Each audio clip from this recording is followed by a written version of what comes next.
Good morning. Good morning, doctor. Good morning. Morning, doctor. Good morning. Good morning. Good morning to all.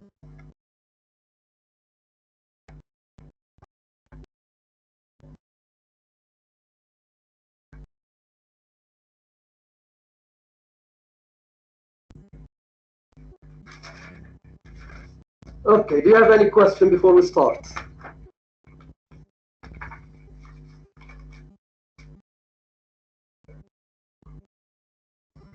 You have any question? No, doctor. No.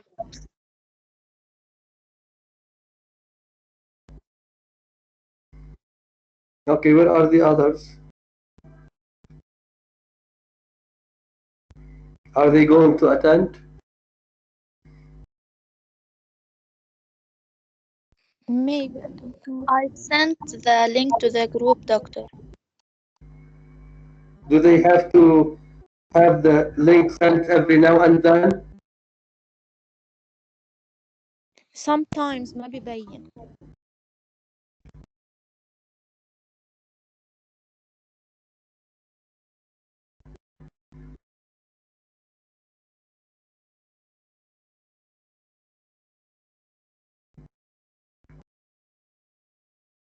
Okay, today we will discuss how to write a proposal. Do you have any questions so far?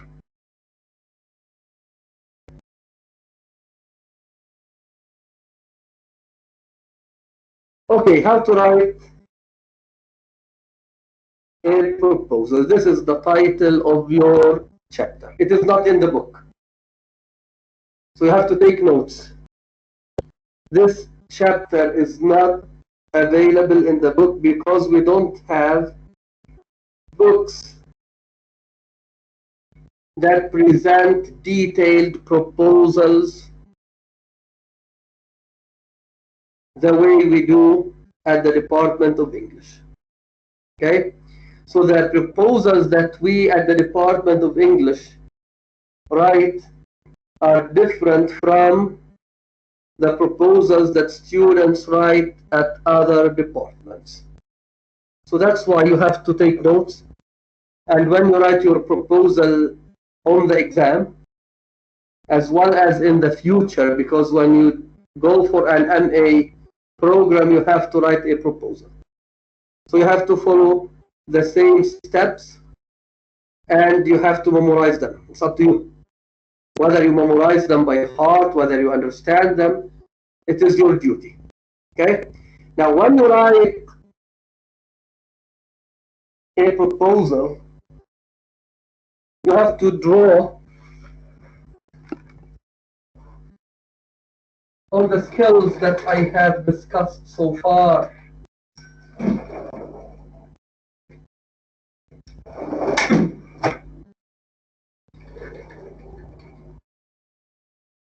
Okay. So the skills of writing a well-organized, thought-out essay are to be implemented as you write your own proposals. The skill of writing a summary or a paraphrase should also be implemented. This is number 2. Number 3, the skills of quoting and documenting your quotes should be implemented also. And the skills of writing bibliography notes should be implemented. Okay? So everything that we have covered so far should be drawn on, i.e. should be employed, should be used as you write your proposals. Okay, so what does a proposal mean?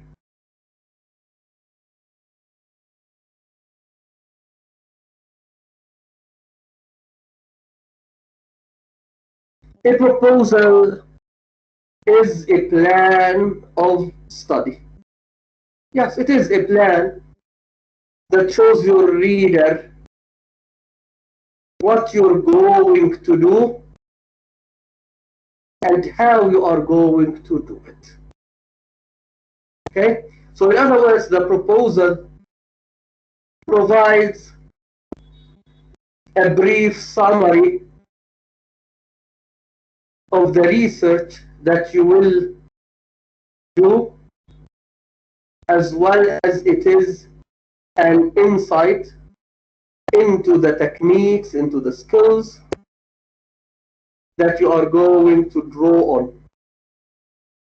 In addition, it will show the reader what points you're going to discuss in your research.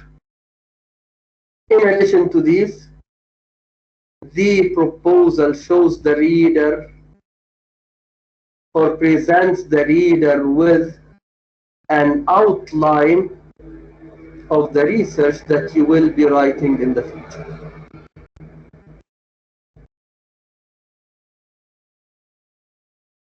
Okay? That's why the proposal is divided into 3 parts. You may write them down if you want. The proposal is divided into 3 main parts. In part 1,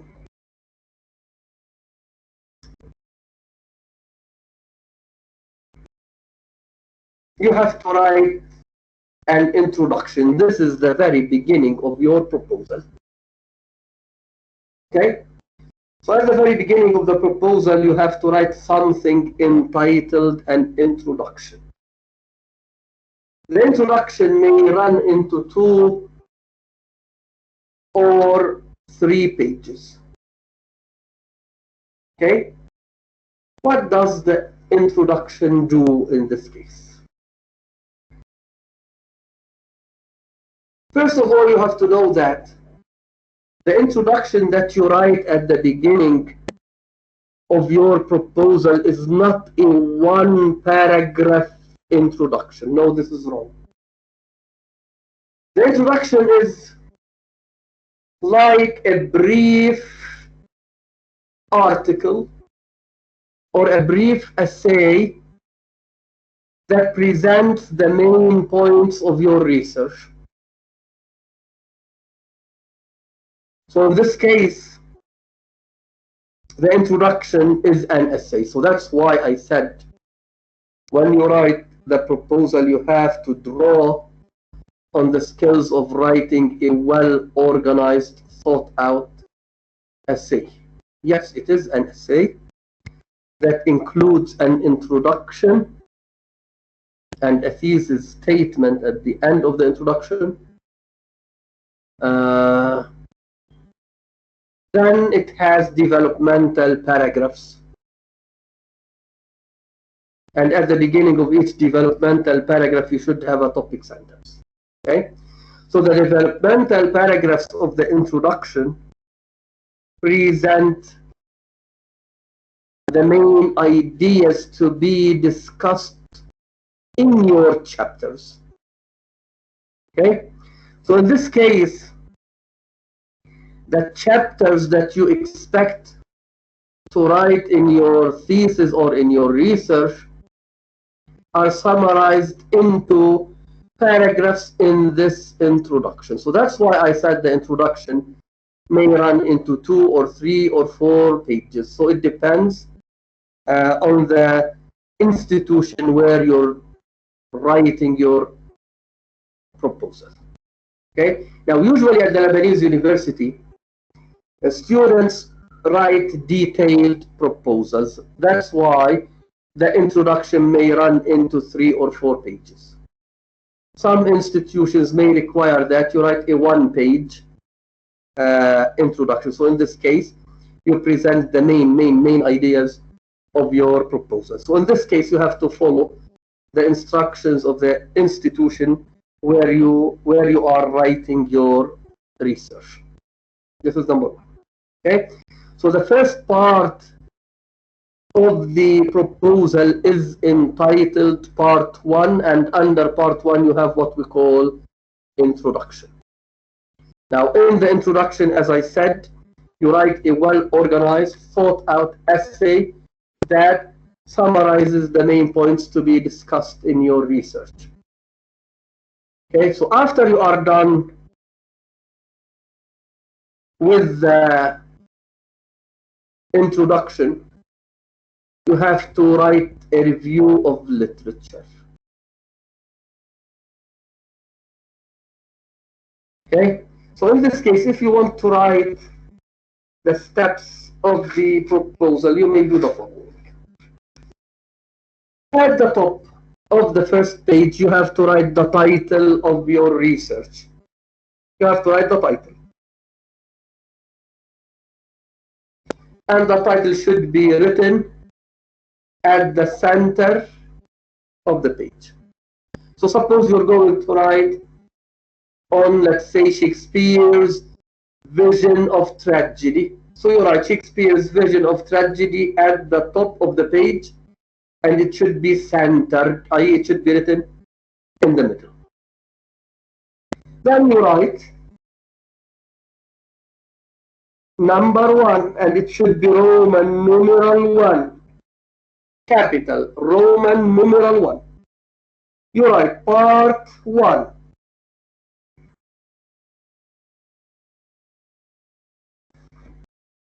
Then you start dividing Part 1 into subparts. Under Part 1 you write, let's say, capital A, introduction.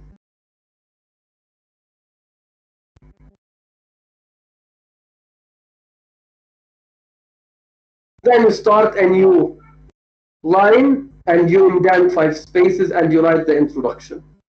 So the introduction presents the main ideas of your research, i.e. the main ideas of the chapters that you expect to write in your research. After you are done with the introduction, you have to write a review of literature. So here you have B. This is number 2. This is the second part or the second subpart of Part 1. So it is capital B. You write review of literature or literature review. Doctor, Yes. the introduction shouldn't be a one paragraph. No. How come? I said the introduction is an essay.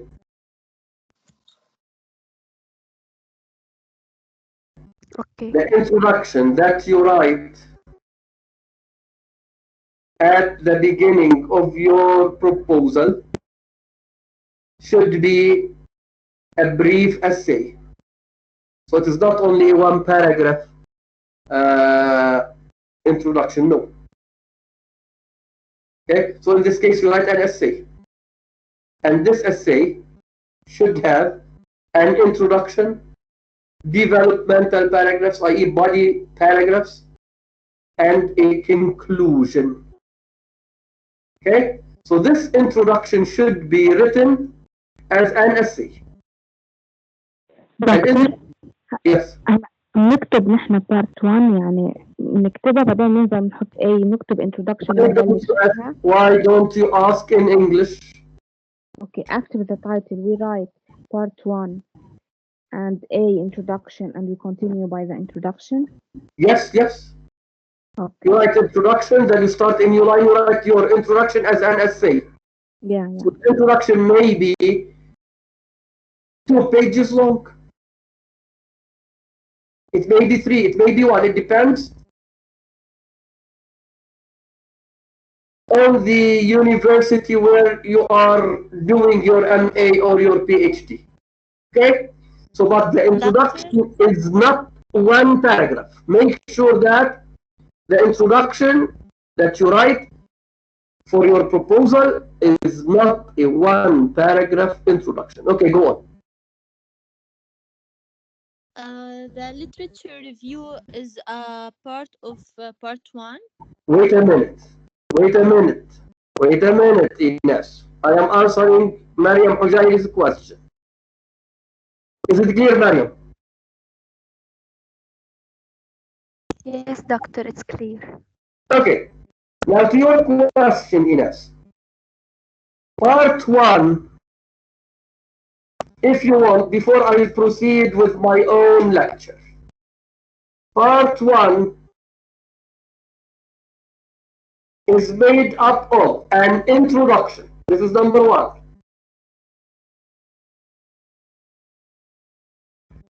Number two, a review of literature.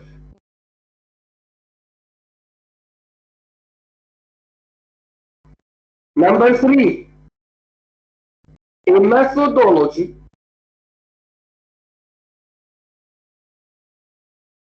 Number four, research questions.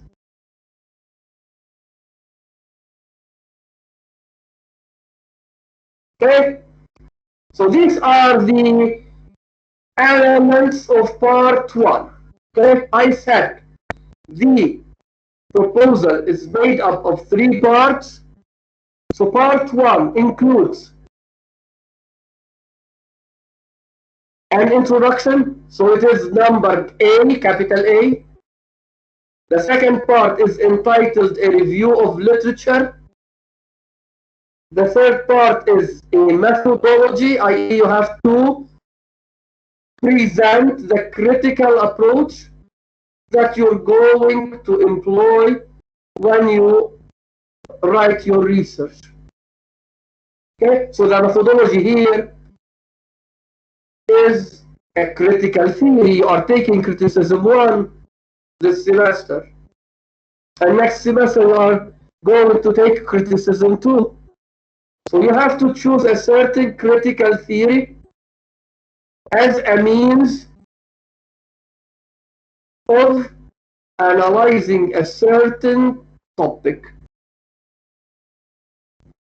Then after you write the methodology, you have to write a set of questions. We call them research questions.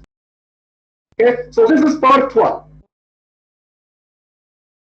After you are done with part one, you have to start part two, and you have to give it another title. So you write part two,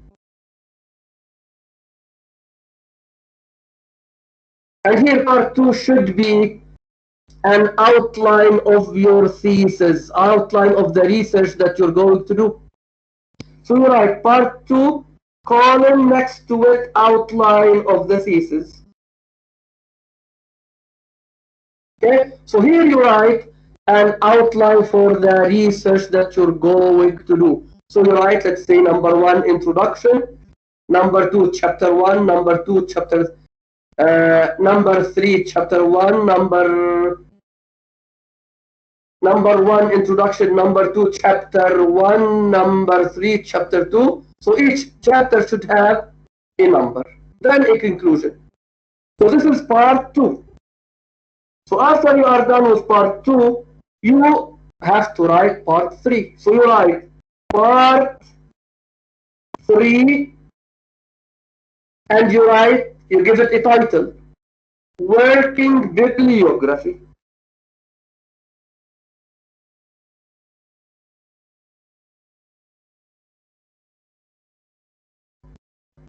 Get working bibliography. You don't write works cited or references. You call it a working bibliography. And here you list the possible sources that you will use when you write your paper. That's why we call it a working bibliography. It means that you list the sources that you may use. Okay? So for example, in the working bibliography, you may list down 100 sources, but when you write your MA thesis, you may use 90 out of 100. You may use 80 out of 100. Or you may use 110, so you may add. So that's why we call it a working bibliography. Okay, so this is the bibliography that you will draw on when you write your research paper. So you may add to it, you may omit some of its elements. So that's why it is called a working bibliography. Is it clear now? Please, doctor, can I ask something? Okay, go on. Please, can you repeat the review of literature? I will go back to it. I'm giving you the general outline because Ines asked me, is it, or someone else, is the review of literature part of part 1? I said yes. Okay, so under part 1, you may write it down in the margin or on a separate sheet of paper. Part 1 includes 4 parts. They are an introduction, a review of literature, a methodology, and a set of research questions. So this is what you have to present in part 1. In part 2, you write an outline of the research that you're going to do. Outline. So since you are writing an MA thesis or a book, you have to divide it into chapters. So in this case, you write an outline with titles like Introduction number 1, number 2, Chapter 1, you give it a title. This is the title of the chapter that you will have when you write your MA thesis, and you write a summary of what you're going to discuss in this chapter. So in this case, you may write 1 paragraph. And Chapter 2 is a summary of Chapter 2. Chapter 3, Chapter 4, it depends on how many chapters you're going to present. Then in part 3, you write a list of the sources that you will draw on when you write your research. And you have to write them in an alphabetical order. And you proceed from A to Z according to the family names of the authors. And I mentioned this before. Okay, now back to the review of literature. Okay, so we are still discussing part 1 of your proposal. Okay, so you write Roman numeral 1 and it is capitalized. You write part 1, then you start a new line. Capital A. You write introduction. So in this part, you write an essay. It is not only a paragraph. In this essay, you present the main ideas of your research, i.e. the main ideas of the chapters. Then you write the review of literature. So you have to write B. This is the second part or sub part of part 1. You write capital B, review of literature. And here you have to present a review of the studies done on a certain topic. It is a review of the studies done on a certain topic. What does it mean? It means that you get the articles or the books that have been written on a certain subject. For example, you want to write on Shakespeare's vision of tragedy. Okay? So you have to show me that your topic is original, i.e. new. You have to show your reader that no one before you has dealt with this topic.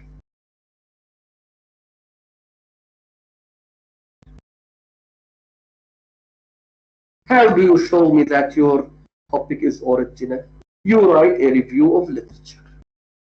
So a review of literature is a review of what has been written so far, up to now. So that's why your review of literature is a review of what has been written till the present moment. So you start with the most recent studies, the most recent, i.e. new studies, and you proceed to the old ones. Now, in the review of literature, you don't have to present a detailed review. In this case, it will never end. Okay? So in this case, you present the main ideas discussed in each source. Okay? So let's say you may have a book on Shakespeare's tragedy. So in this case, you have to limit your review of literature to the studies on Shakespeare's tragedies. You don't need to read what has been written on his sonnets or on his comedies. Okay? So you focus only on the studies that have been done on Shakespeare's tragedies.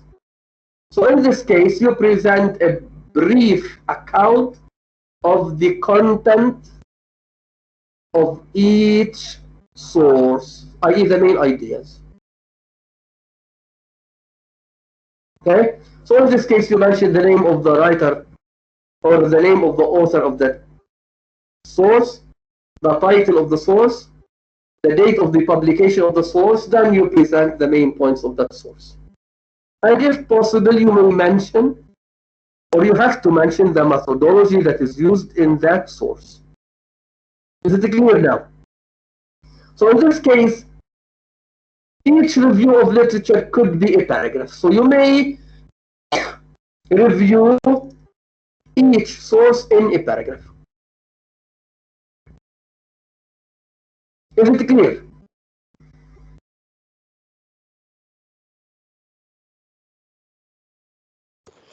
Doctor, what we mention when we refer to a source?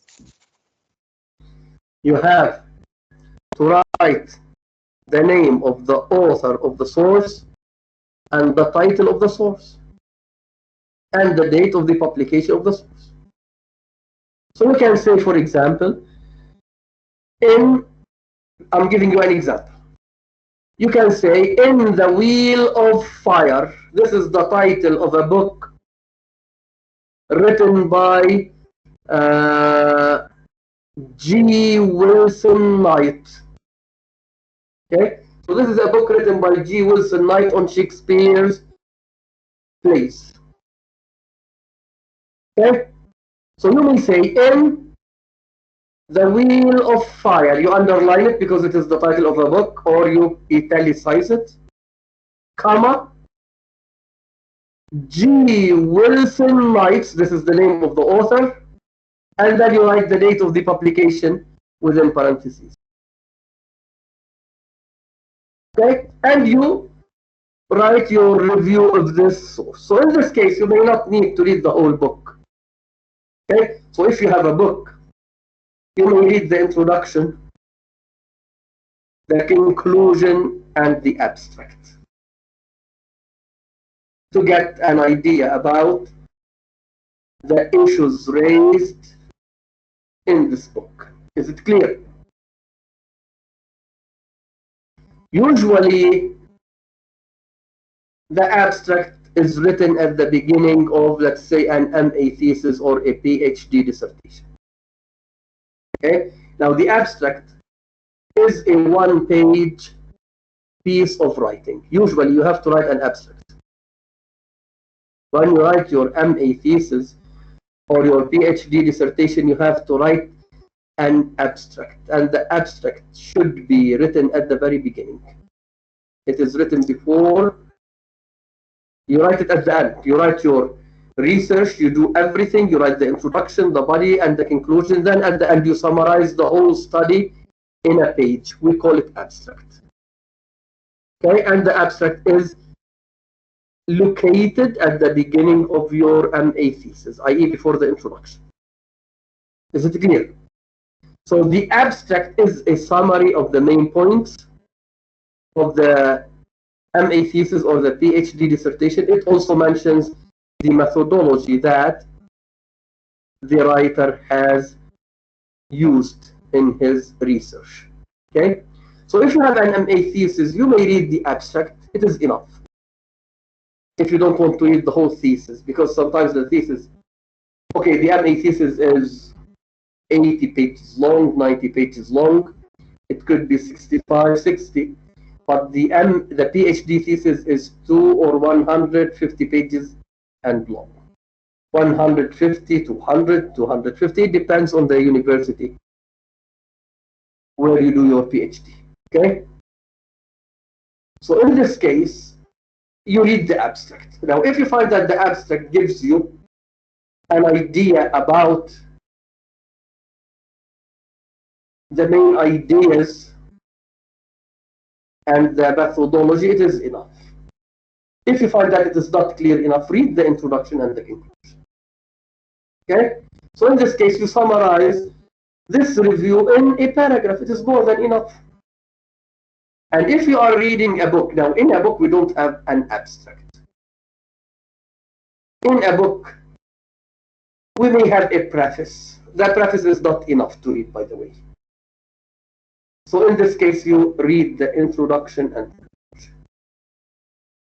And you may have a look at the table of contents. It tells you something about the contents of the book.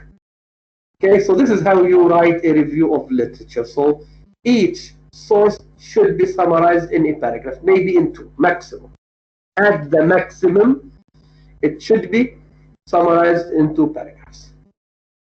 And at the beginning of every review, at the beginning of every review of every source, you have to mention the title of the text and the name of the author and the date of the publication of the text. That's why I taught you how to write a summary. Is it clear now? So writing a summary is not a skill that we teach to kids at school only. It is a skill that we use even if we are professors.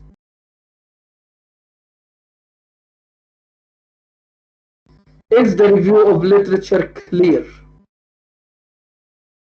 Yes, doctor. Okay. After you write the review of literature, you have to write your methodology. This is capital C. This is number C. So you write methodology.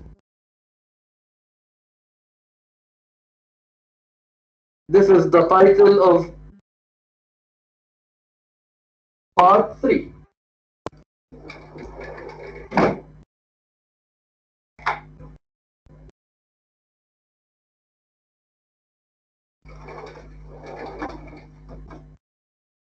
Okay? Methodology. As I told you,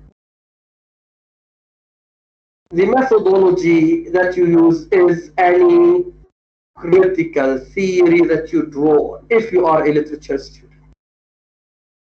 Okay? Now, as a literature student,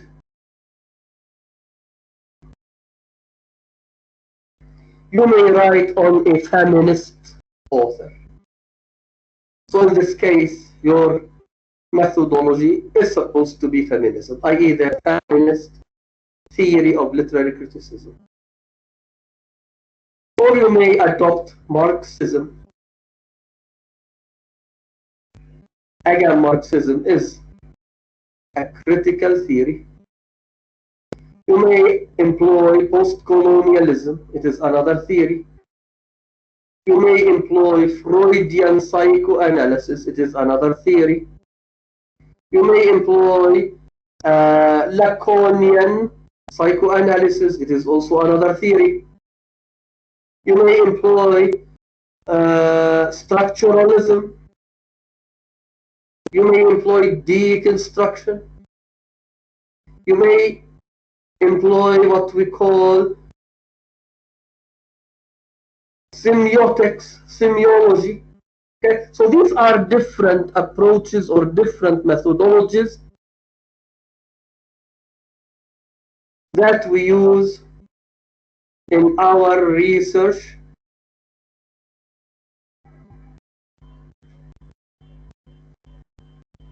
at the Department of English Literature.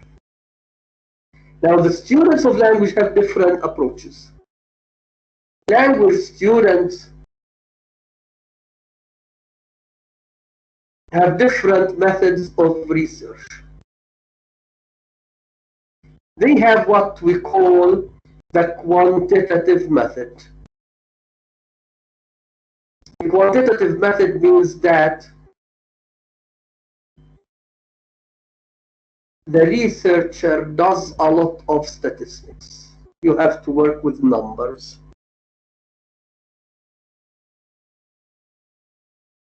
The second method is called the qualitative approach. So in this case, you don't have to use statistics. We have certain approaches that we use in the study of language. Or we have what we call the mixed method, mixed, M-I-X-E-D, method. So this is a method that uses both the quantitative methodology and the qualitative methodology. So you bring the two methodologies together. That's why it is called the mixed method. Okay? Now, in addition to these methodologies, you have different ways of collecting data. You have to collect information. Okay? So you have, let's say, questionnaires. So you ask people to fill in a certain questionnaire, and you analyze the answers to the questions of this questionnaire. You may have interviews. You interview certain people. You may have what we call the narrative approach. So in this case, if you want to write on something related to language acquisition, you may get a sample of language learners. Okay, so let's say you are my sample. So I choose, let's say, 10 or 15 of you, and I ask each one of you to write how he or she acquired English as a foreign language. So each one of you should write about his experience of acquiring the English language as a foreign language. So I take their essays or what they have written as a means of collecting data, and I analyze what you have written. Okay, so this is another way of collecting data. Sometimes we have a case study. We may study a certain student's development as he acquires, let's say, writing skills or reading skills or grammar skills or, let's say, vocabulary skills. Okay, so this is how we collect data. You will study all of these approaches in detail next semester. So it is not within the scope of my course, but I am giving you an idea about what methodology means. Okay, now under methodology, you write the aspects of a certain theory that you will apply to the works that you are studying. Okay, so this means that you don't have to write everything related to a certain literary theory in the methodology, and then when you write your MA thesis or your PhD thesis, you may apply two or three aspects of this theory. Okay, so you have to write or to mention only what you're going to apply. Okay, because sometimes we have different elements of a certain critical theory, and these elements may apply all, i.e. all of them may apply to a certain author, and maybe one or two aspects apply to another author. So you have to mention only what applies to your subject of study. Okay? So this is the methodology. So in this case, the methodology, it depends also on your institution. So you may write a detailed methodology or a brief methodology. Anyway, the methodology should be clear enough to tell your reader what aspects of a certain theory you're going to draw on. Okay? So this is the methodology. After you are done with the methodology, you come down to number 4, which is D, capital D.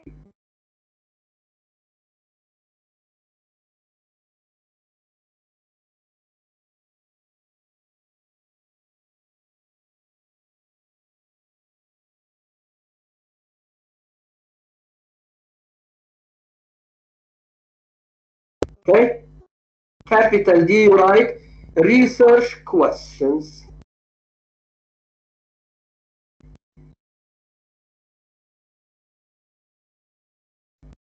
Okay? Now the research questions are the questions that your study will address. Okay? I.e. you read a certain writer, a certain poet or novelist or playwright.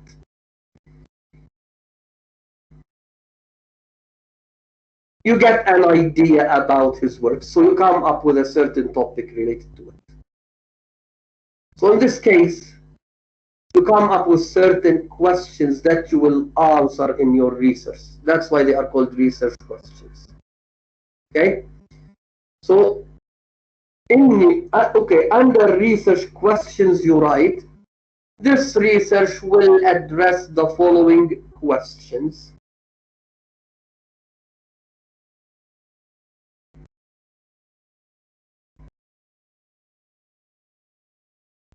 And he will deal with the following question.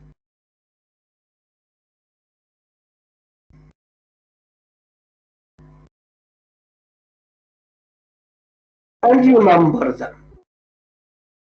Okay? Now, if you mention 3 questions, it means that I expect to read 3 chapters in your thesis. Okay? So here you list them as questions. So because we are using capital D, so here I list them using 1, 2, 3, 4. So number 1, this is the first research question. Then 2, the second research question. 3, the third research question. Okay?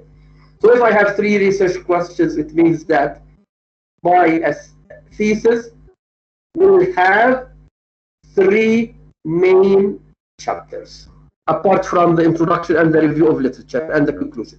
These are not considered main chapters, okay? The introduction, the methodology, the conclusion are not considered main chapters.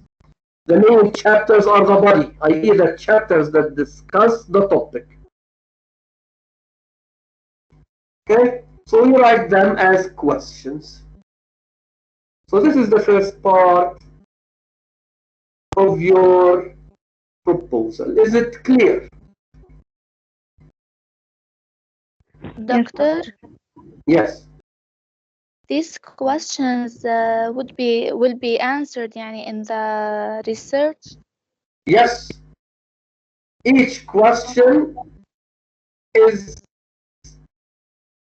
Going to be answered. discussed or to be answered in a chapter. Yes. For example, we did Daddy at the beginning of the semester, right? Yes, right. Okay, suppose that Daddy. Okay, suppose that you are writing a research paper on Daddy. Okay, I'm not going to say an thesis, a research paper. and I ask you to write a proposal for your research paper. So in this case, I will expect you to write 2 parts on daddy. The first part deals with the status of women in a patriarchal society, and the second part deals with the revolution that Sylvia Plath proposes in the book, right? So in this case, the 2 parts are similar to 2 chapters that you have in an MA thesis or in a PhD dissertation. Is it clear? Yes, doctor. Okay, so on the exam, when I ask you to write a proposal for a certain topic, usually I give you a poem, I give you a topic, I ask you to write a research paper. Then after you write the research paper, I ask you to write a proposal for your paper. So you change, you transform the essay into a proposal to show me that you have mastered the skills of writing a proposal. So in this case, you should have part 1 introduction, and here in the introduction you summarize the main points of your essay, maybe in 1 or 2 paragraphs, briefly. You don't need to write a review of literature on the exam, because on the exam I'm not going to give you all the articles or the books that have been written on a certain poem that you have on the exam. Okay, so on the exam you don't need to write a review of literature. Then you write methodology. Okay? So your methodology here is the feminist approach to literature. So you have to discuss the elements of feminist theory that apply to daddy. We said Perda, by the way, Perda. Perda or daddy, they have the same ideas. Is it clear? Then after you are done with the methodology, you have to write your research questions. So you write research questions, then you start a new line. You write this study addresses the following questions. Number 1, what is the status of women in a patriarchal society according to Plath? Question mark. Research question number 2 is, how does Sylvia Plath resolve, let's say, the crises that women face in a patriarchal society? This is the second research question. So I expect 2 answers, i.e. 2 chapters if I am writing, or if you are writing an MA thesis. Okay? So in this case I expect 2 chapters. A chapter which is entitled Women's Status in a Patriarchal Society, and you discuss it in detail. Chapter 2 is entitled Women's Rebellion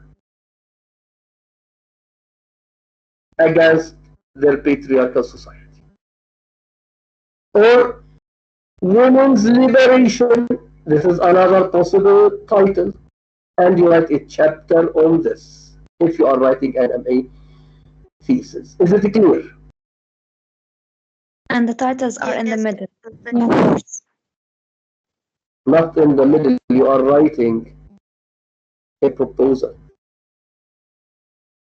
I So you write, mean, when okay, you are number writing 1, when it comes to the outline, you write number 1, introduction. Here you write a 1 paragraph summary of the introduction that you will write for your MA thesis.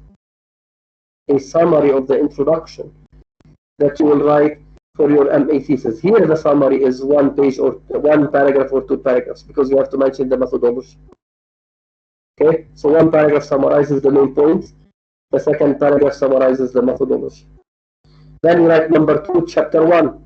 Next to number 2, you write chapter 1, colon, you write the title of the chapter, let's say Women's Status in a Patriarchal Society. Then you start a new paragraph. So in a paragraph, you summarize the content or the contents of the part that deals with women's status in their patriarchal society, as Sylvia Plath presents it in Daddy or Impaired. You write one paragraph. Then you write number 2, number 3, chapter 2, because number 1 goes for the introduction. Number 2 goes for chapter 1. 2 goes for chapter 1. 3 goes for chapter 2. So you write chapter 2, colon, and you write the title, Women's Rebellion.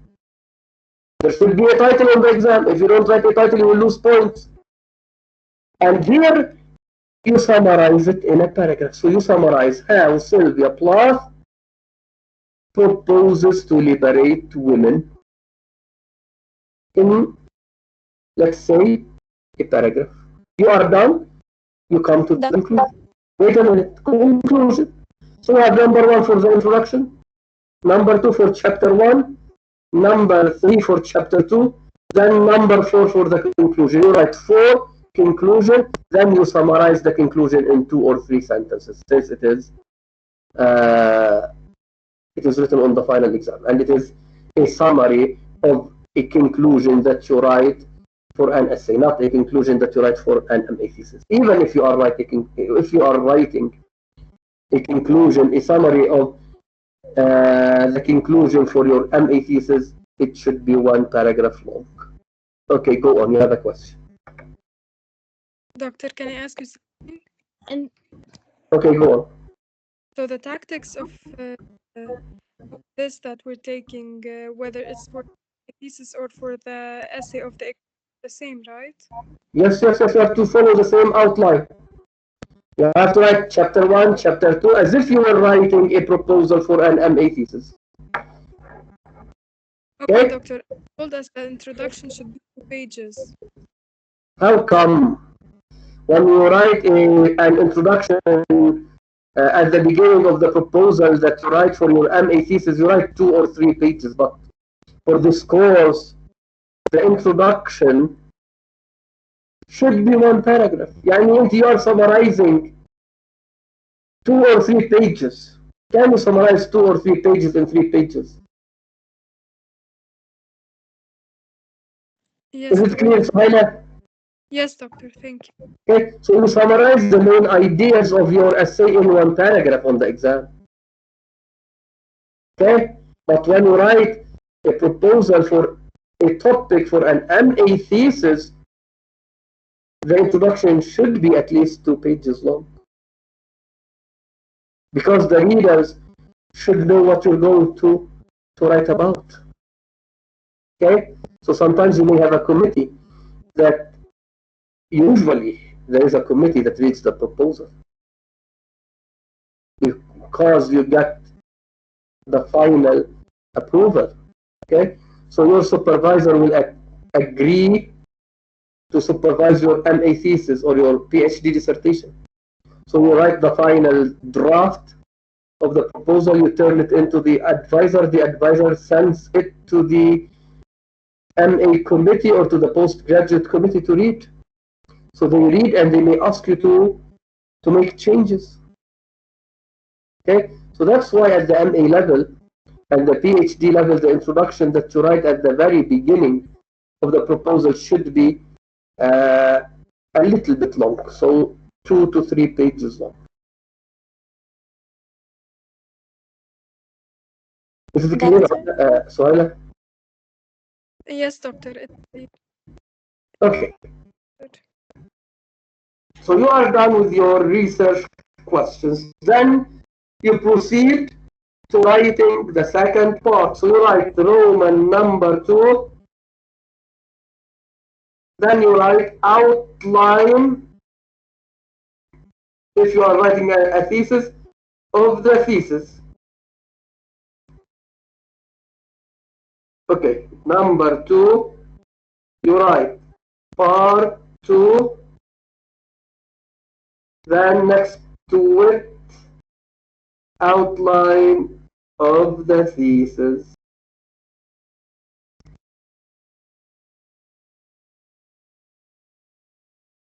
Okay, so here you have to write an outline, and here you have to use the type of outline that I gave you at the beginning of the semester, right? So at the beginning of the semester, I gave you an outline. And the outline was related, I think, to Madness in King Lear, right? So I said you start with, let's say, capital Roman numeral 1. Here you can't use Roman number 1 because we already have capital Roman number 2. So here I have to use A, B, C, D. Okay? So you have capital A, and next to it you write an introduction.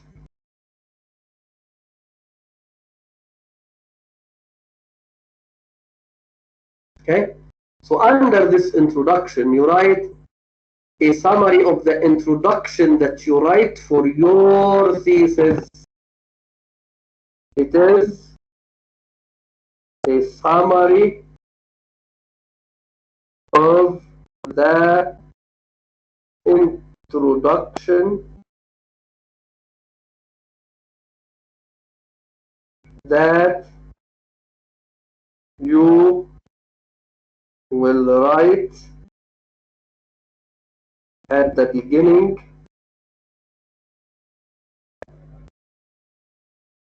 of your thesis. So it is not supposed to be 2 pages or 3 pages long. It is 1 paragraph long or 2.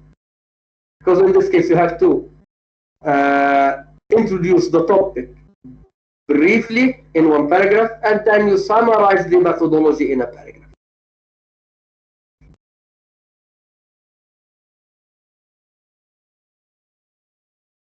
Doctor, So here I will write 1 or 2 paragraphs. Okay, go on. but in the exam we will be already writing a small introduction. So we will repeat it. You write a short introduction of the introduction that you write for your paper, yes.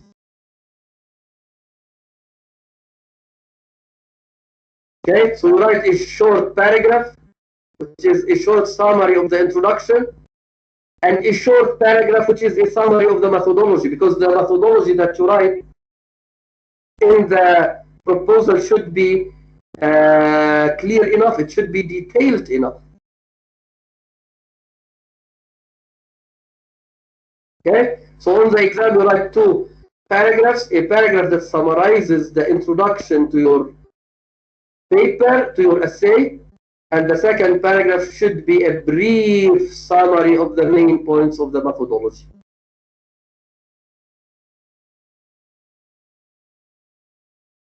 Is it clear?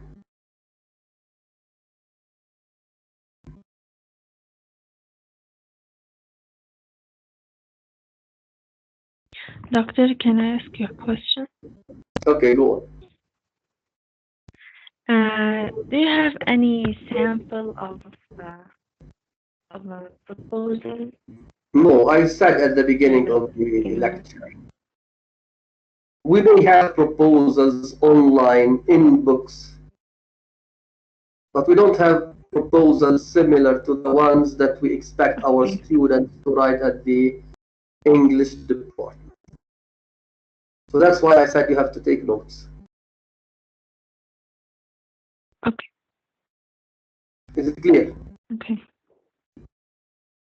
Doctor, Yes.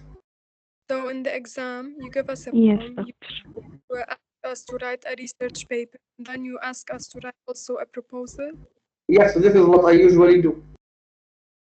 Okay, so the outline concerning the same, it's not the same outline, right? For the Now, if I research. ask you to write a proposal, you don't need to write an outline on the exam. You don't have to waste your time. Okay, doctor. If you want to write main points in the margin or on the scratch paper or on the draft, it's fine. You may list down the main points. So, doctor, we're concerned with both essays, right? No, not essays, 2 essays. 1 essay, which is the research paper, in which you have to write, in which you have to use the principles of research that we have discussed in this class. Okay? And number 2 You have to write a proposal. The proposal is not an essay.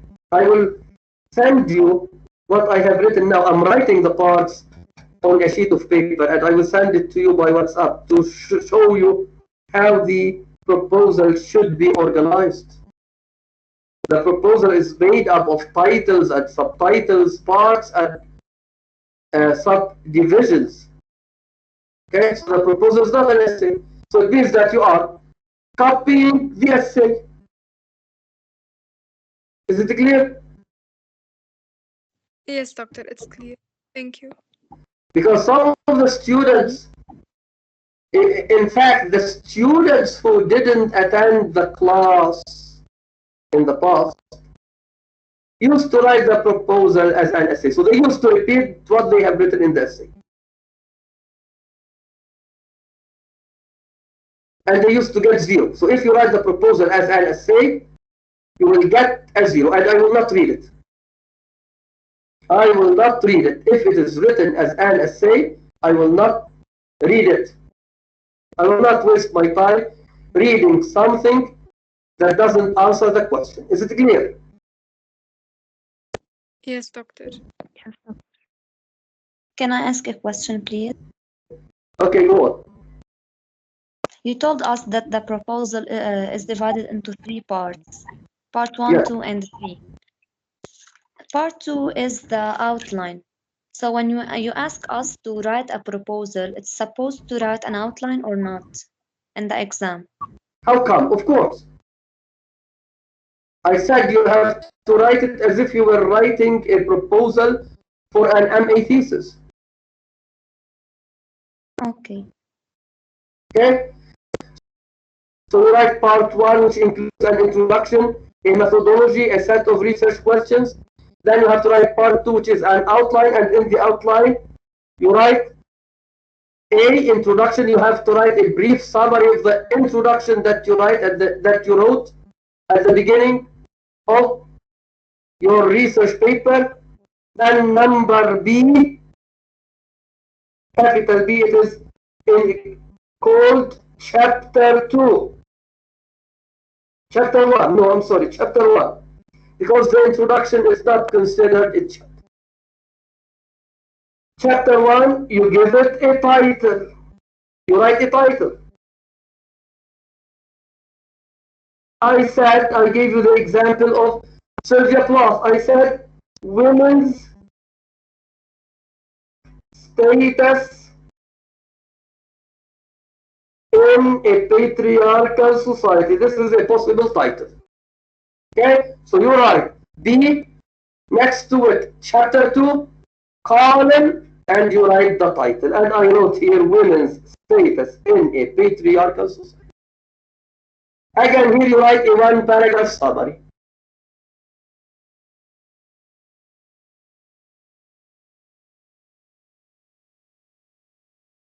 It's just 1 paragraph. Of course.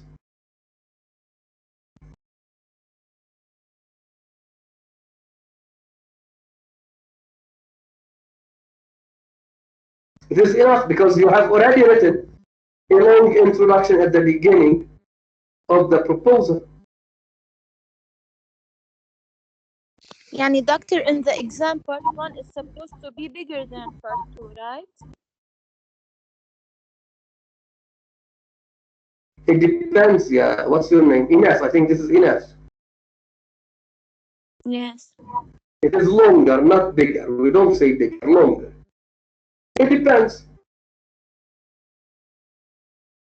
Now, sometimes you may have 4 chapters or 5 chapters in your PhD dissertation, so it means here the outline is longer. By the way, part 1 is longer because it is made up of 1, 2, 3, 4. You have 4 parts. So sometimes, if the introduction is 2 pages long and the review of literature is 3 or 4 pages long, it depends on the studies that have been written on a certain author. Your review of literature may be 4 or 5 pages long. And the methodology is 1 page long, maybe 2. So it means that, of course, it is longer than number 2, which is the outline of your thesis. And doctor, Okay, go on. some ideas will be like repeated or restated, right? Well, again, even if they are repeated or restated, It's okay. of course it is okay.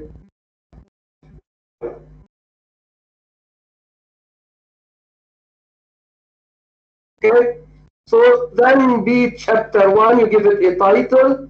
Then number C, it is chapter 2.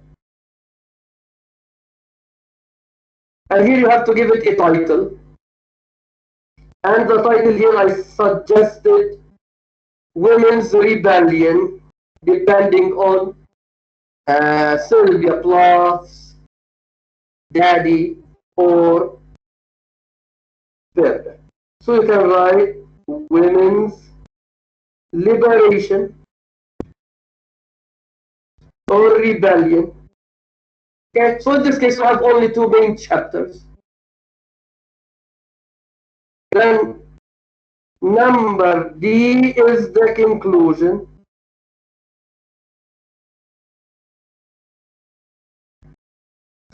So the conclusion is a one-paragraph summary.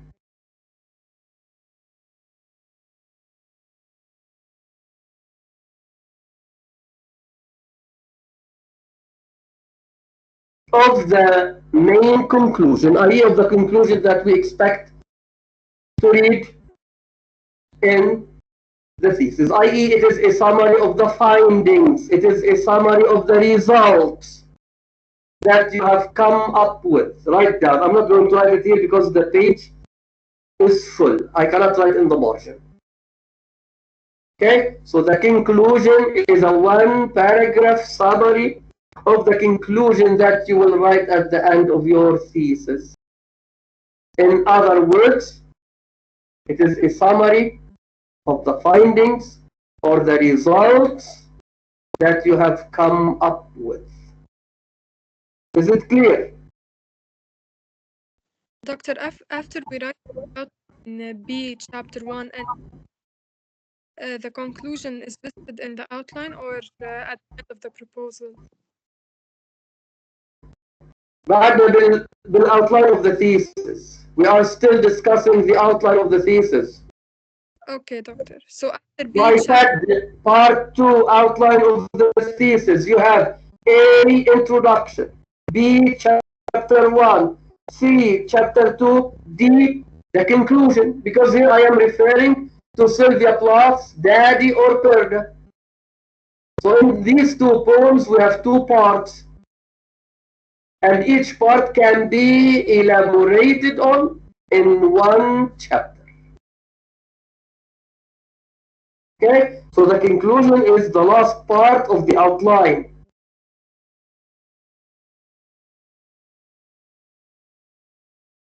yes, doctor. Thank you. Okay. Doctor, can I ask a question? Okay, go on. Concerning the poem Perda, what might be the introduction? How do we start? Which introduction? I didn't hear you. You said you want to write an introduction. Yes. Okay. Introduction to what? Introduction, يعني, introducing the poem. Okay, it's your duty to write the introduction. It's not my duty to spoon feed you. I said the introduction to your essay or your thesis should be related to the topic that you're going to discuss.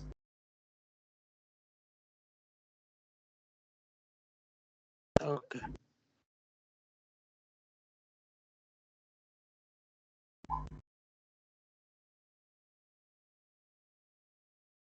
Okay, the introduction should be related to the topic. So you don't write in the introduction about Sylvia Plath's life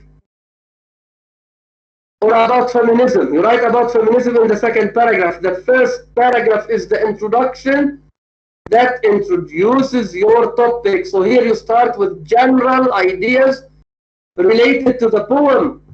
So if you are writing on Perda, you have to present general ideas related to Perda until you come down to the thesis statement, which tells me what you're going to discuss in your essay. Is it clear? Yes, Yes, doctor. I sent you the part of the proposal that we have discussed so far. So check it. I sent it to you by WhatsApp. So we still have to do part 3. I will discuss part 3 next year. Okay? Because on Thursday we don't have classes. Do you have any question? Doctor, can you please give us brief info about how to, please? Like a What? review about how to summarize. Summarize what? Summarize in general. You have a chapter on how to write a summary. Read it. In the book? Of course you have it in the book. What's your name? Suhaila, doctor. Suhaila, yes, I discussed this chapter in detail. I'm not going to repeat what I have discussed before.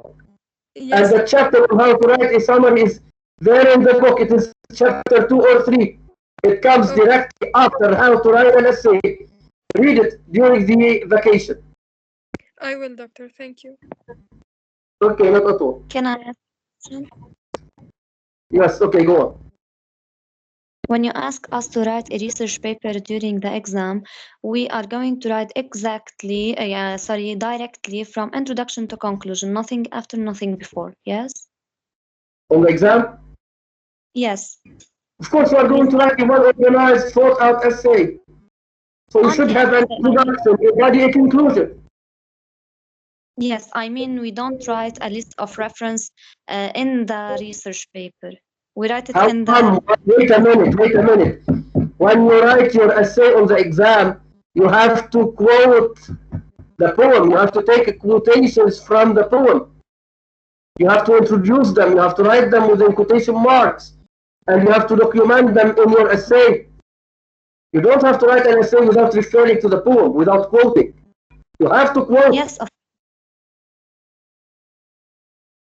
Yes, of course. I mean, we are not going to write a list of reference in the research paper. We are How many going to write references? Wait a minute. How many references are you going to use on the exam? one reference, the poem. Okay, the poem. So at the end of the poem, you write, if you are a literature student, words cited. And if you are a language student, you write references and you write a bibliography note for the poem, period. You have to write it at the end of the essay to show me that you know how to write a bibliography note for a certain text. Of course you have to write it. Doctor, when we document the paper, is it like necessary? I mean, I know it's necessary. Can we document without you asking? Like, I didn't hear you well. You have a poor connection. can we document our reference without you asking us to do it? How come? On the exam, I write a well-organized, thought-out essay on the following topic. Make sure you both quote and document your quotes properly. Whether I write it on the exam or I don't write it, you have to document your quotes.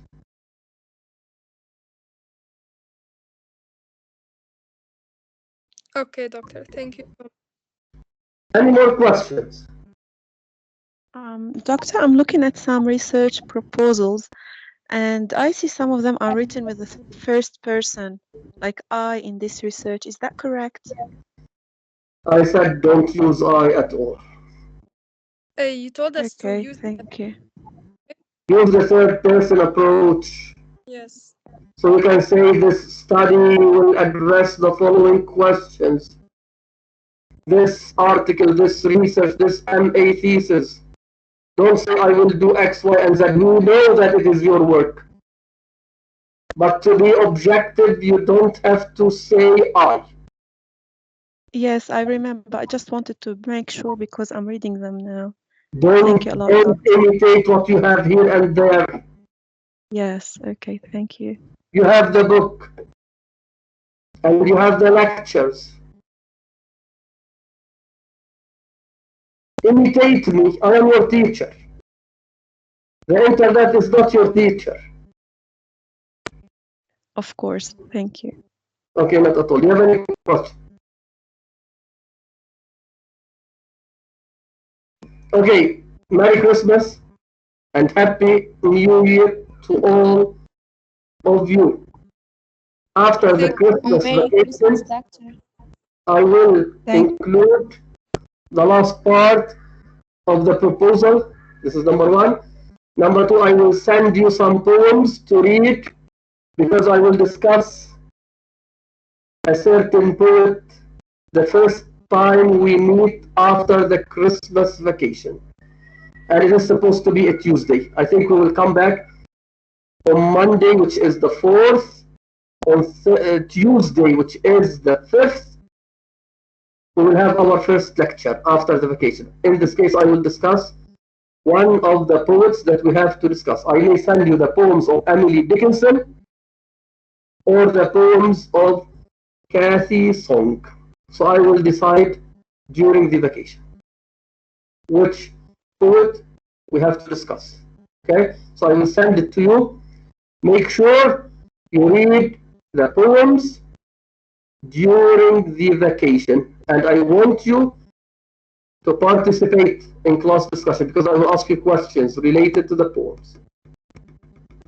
Okay, so if we discuss Emily Dickinson, we will discuss her from an imagist point of view. We will analyze the images through which she expresses her own ideas.